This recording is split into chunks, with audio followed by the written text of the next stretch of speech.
hold on. When we asked you earlier where your body count was, you didn't want to say it, right? You didn't ask. You skipped me. Oh, did you? No, you skipped me. What's your body count then? 7. Okay. No, you did. I think she did say that. No. Well, she hit her OnlyFans. Yeah, she hit her OnlyFans too. I don't believe that number, but regardless, a lot of the women when we asked this number were uncomfortable answering that question. Why? Because it's a metric because you're using it to sit there and like demonize these women when you sit there and post and brag about doing the same thing. I'll explain why. There's a biological reason. It's not because like not every single woman gets attached. That's not true. Some men can get more attached to sleeping with a woman than a woman can. Not all people are the same. Yeah, that might be. That's possible, but the probability is that men don't have the same attachment to sex that women do. Because for women, it's a significantly more invested action because you can get pregnant from it. Like, what the fuck are we talking about here? No. Like, sex addict is a thing. Being addicted to sex is a thing. You can be addicted to sex. As a man, you can be very addicted to it, and it's the same thing. Yes, there are some times like there are men that they do get attached to another woman, but the fact that you're saying that sex is addict, that men can't do it, it sounds so fucking ludicrous to me when you say things like that. Men can get addicted to it. Men are and will sometimes prioritize sex over anything a women's feeling because that's just the way some men are. It's just disgusting, honestly. Let's be honest. I'm not trying to simp for no goddamn women. All right, no, fuck that. But for you to not understand that and put that into perspective is a lie. It's genuinely a lie. You can be addicted to sex as a man, and you can be attached to a woman due to the fact that maybe the cat is better. Yeah. And you've never had a cat like that. Oh, she gave it. Lord, the dome was better. And you're like, oh, I've never had something like this. And now you're hooked on her. So you spend more on her. You do luxury stuff. You do so much more for this woman and stuff. Or maybe she makes you feel a certain way that no other woman ever made you feel, or nothing in your real life make you ever feel, and you get attached to her. That thing can be true at the same time. So I think that's ridicule, like stupid to even make that statement, Myron. Like, come on. I won't. It is true. What's not true? Not all women think of it that way. Yeah, there's exceptions to the rule, but in general, most women would prefer to have one guy that they're consistently having sex with. Most men would prefer to have multiple women they're having sex with. Men can get women pregnant, and so they'd be reliable for child support and have a kid. Okay, that's the same that's thing. A modern convention that was created recently, but human beings were created. So is sleeping around, because 200 years ago, people weren't sleeping around. Men weren't hooking up with 300 bitches. They actually were. Yes, they were. Yeah, way more. They actually were. There's a reason why only 40% of men have procreated since the beginning of time versus like 90% of women have. The difference back then was like polygamy was like widely practiced because it was use of force. So that's not true. Also, men can't be ran through. I mean, yeah, men do the running. I disagree. Can I say something? What? No, I'm sorry. I disagree. What are you saying? No, look here. Look, oh my God. I don't think it's a brag for a guy to say he has 100 body count. I don't think it's definitely a brag for a woman, but I think that having a high body count, or as a guy, as a girl, is just a bad thing. I think that sex is reserved for intimate relationships, is reserved for marriage. That's my view. And so I actually sympathize with you that there should be a stigma associated with a high body count, but it should not exclusively be applied to women. Right. And that's my view. I applaud you for that, James. No, but I'm just gonna speak the truth on this. I'm not gonna sit here and say, like, if you're a guy and you've slept with 500 girls, that makes you a G. It's just not the truth. I think a real guy is someone who finds a girl, puts a ring on it, stays committed, does what's right. Right. And come on, James. Wait, but James, hold on. Come on, James. Let me come on, James. Push back here.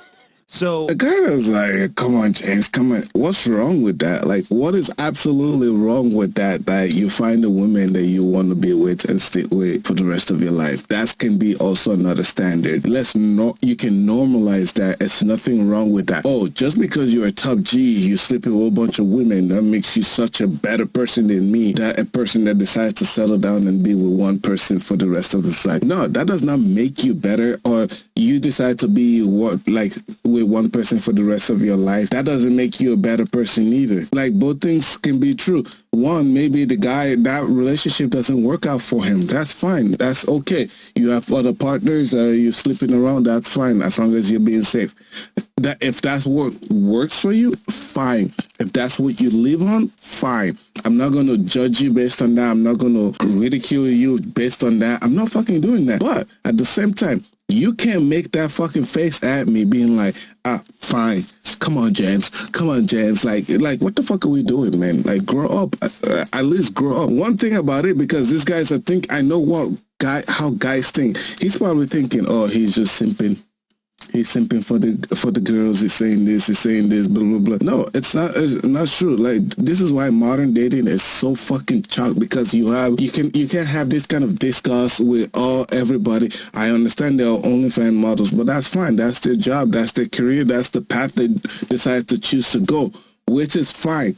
I can laugh at that and be like, yo, listen, how long would this career last? It probably won't last you that long, because in reality, once you go over past 30 and guys start finding out, oh my gosh, she's aging out, so, we got to find the fresh new things. It happens. Unfortunately, that's another part of, if you're going to go in the adult entertainment scene, that's a reality of it. So you got to know your demographic, you got to know your market also at the same time. It's just ridiculous. Like, this discuss, you can't have it properly without somebody being like, kind of criticize you or look at you like a simp, because you're saying that with a bunch of women around you, because they're going to say, oh, he's just simping for them. He's probably trying to get laid. Get a wife just like that. It's not easy nowadays. It's hard. Most women are not good options. So we're just saying, on the balance of probabilities here, let's go out, find some girls, see what they really are, test the waters, and then make a choice at that point. Well, look, you can test the waters by taking them out to sushi. You can test the waters by taking them out to Milos. You can test the waters by going out to an ice skating rink. You don't have to test the waters. A woman's true nature is shown. The sex is off the table. Like, at that point, it's neutral. You can see who she really is. What? At the same token, I get what you're saying, but like, you need to go all the way. I disagree. Can I tell you what my first date was, kind of my approach in my 20s? I'm 31 now. My approach in my 20s was, if I told a girl I wanted to take her on a date, I would say, we're going to the Costco food court, or we're going to go to the mall food court. Hot dogs? Glizzies. And I did that because I didn't want to go out with a girl literally on the first date if she was unwilling to go to a mall food court. I was like, yeah, we'll go to the mall and then we'll go to the food court afterward. And probably half, if not more, of the girls said, wait, what do you mean? Like, you're taking me to XYZ. That's a really good way to size up a woman. Yeah. And I think it's a good way to size up a partner. It's like, look, if you're not willing to show up at the mall food court and have some Chinese food, I'm not looking at you for any reason, but have any Chinese food, that's a pretty disqualifying thing. And so I think modesty is a good thing for men and women. And this idea, honestly, that women want $500, $600, $700 dinners on the first date is crazy. And what men should do and women should do is say, look, first date, we're going to go to Chili's. We're going to go to the food court. We're going to go to Costco. We're going to walk around, right? You can't be spending that kind of money. It's not realistic. But also, I wouldn't want to be with, maybe you guys wouldn't want to be with a guy who says, we got to spend all this money to have a good time. Those are valid points, and those are valid reason, and those guys literally Fresh and Fit and all his fucking crew are looking at him like, really? I mean, he makes valid point. If a woman that wants a $500, $600 and dinner does not comply with what you want, saying, hey, let's go to the mall, we can grab a bite at the food court, or let's go grab, like, I'm going to be for real.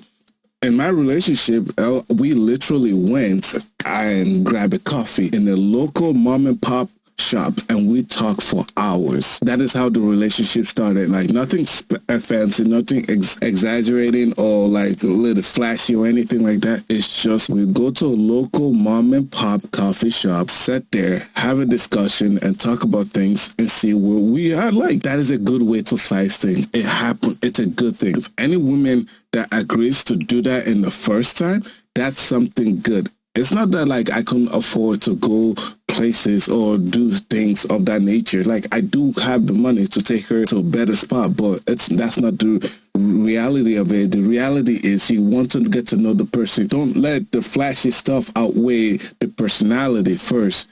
Like, you got to see who you're trying to bring into your life. And it's a good way to measure things. And I just think these goofballs are just like, no, come on, no, you can't do that. Yeah, no, James, come on. Like, you really can do that. I love the comment section. They're like, come on, James, you losing votes, bro. Like, the fuck is wrong with y'all? Like, it's just true. This is what common sense. I hate the fact that, like, you guys are a bunch of fucking echo chambers amongst each other, because he's stating something real and you guys are like putting it down. It's like, no, it's honest. Maybe their tax bracket is high now because they're saying, you're not going to catch me at Costco food court. You're not going to catch me. Like, dude, humble yourself a little bit, bro. Like, that's probably why most of you guys can't find a fucking proper girl, because it's like, you guys are going to be like, oh, yeah, on my first day, I'm going to take her here. I'm going to do this. I'm going to do this. That's why, Myron, your woman left you. That's why your woman left you, because you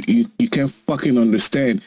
Play simple first, see what they are, see their thought process, see how they are, their values and everything. It's not when you fucking go in the first day and slept with them that you're going to see their value. Fuck out of here, bro. Like, y'all stupid. James, I'll give you this. It's a good vetting process. When you vet them that way, it is very good. However, here we go. Let's just get into the meat and bones here. You're going to tell me that I can just tell a girl, right, go that process and pick off of that alone. Not possible. That's been multiple layers of vetting, but this is what I'll say. In the long run, guys have options because their status, their money, their looks. But in reality, the options aren't that good. So to find them out the full way, you have to go all the way. And look, I'm just saying, like, sex is on the table, but you got to go at least close to that to figure out who she really is. But what do you mean? Who she really is? What does that mean? Because remember, there's a battle going on between the sexes. The man wants sex. The woman wants, to be provision. Yeah. So at that point, it's kind of like, who's going to win that battle up front? Why is it a battle? Okay, my head is starting to hurt. Like, I really don't like consuming their content for too long. How's that a fucking battle? Women want sex too. Women want intimacy too. It's part of it. Like, both gender do. Yeah, maybe sometimes, maybe majority of the time, some women look for it in a different way, or some women use that as an advantage to get up on some man or some sucker. That's fine. That's part of it. That's like life. Unfortunately, that happens. That is life. But to say that you cannot find a proper woman, that you guys both are intimate with each other, you have sex with each other, that like you can't find anything with a woman or don't know a woman really well until you have sex with that person. Just tell me something about your character that you don't know how to assess a human being. You don't know how to talk to a human being without them being naked. You don't know how to feel a person. So your best judgment of character is how well they sleep with you. And that, in a sense, is the big problem. Like, that cannot be a battle. It's not a battle. I just don't understand why you guys make this so complicated. It cannot be a battle. And sometimes, unfortunately, the women that you guys bring there, sometimes they don't push back hard enough against you guys, because you guys are fucking goof, right? You guys are fucking goof. The fact that you're saying that and then they're sitting there like, push back on that. They want intimacy too. It's not just men. It happens too. Like, that does happen. A lot of times when in a sexless relationship, the relationship break because the man or the woman, one of them is not satisfied, or sometimes they go and cheat and go somewhere else and look for something different. It happens. And the fact that you guys are saying it is just like utterly pathetic, man. Like, honestly, I don't get it. Like your fucking comments and just get him out of here. Get him out of there. God, LMF, they're laughing at the guy. Like, he made great sense. Okay, he makes great sense. He's not picking one side or the other. He's just like, hey, this can be a thing. Both things can be true. But you got to understand that. But you guys are like, no. I make this money and I got more value than him. So that way, I got to sleep with the woman. So that way I didn't know what the fuck I know. That way I know the women so well. It's like, boy, bitch, shut the fuck up. No, that's not it. You don't need to do all that. Like, you guys are so complicated for no fucking reason. You guys are trying to be so deep for no fucking reason. It's as simple as that. Take somebody out, get to know them, talk, ask the right question. Ask the right question. If you pick a spot that person denied to go there, that's probably not for you. That person was never interested in you anyway. A lot of women would do a lot of stuff for men that they like. Think about it, or they find attractive. Some of the most attractive men don't have to do much, and these women fall hell over heel for them, and they do whatever the fuck they want for that man. They do whatever it is that man wants. So at the end of the day, it's if the woman chooses you and likes you, chances are she's going to try to get to know you anyway, your hobbies, your likes, everything about you, and she'll go anywhere. Even if you say, I'm going to the grocery store, she'll want to come. I'm going to the post office, she'll want to come. That's the thing. All right, so like, don't listen to these goofballs because like the advice is so fucking ridiculous. I just sit there and just like, no. Like, no, don't do that. But yeah, that's gonna be it, guys. If you guys want me to continue making a part 2, let me know. I can definitely make a part 2 of this because my head hurts. So just listen to them for a couple of minutes. Yeah, subscribe to the channel, greatly appreciated. I'll see you guys later, man. Thank you guys so much for everything. Peace.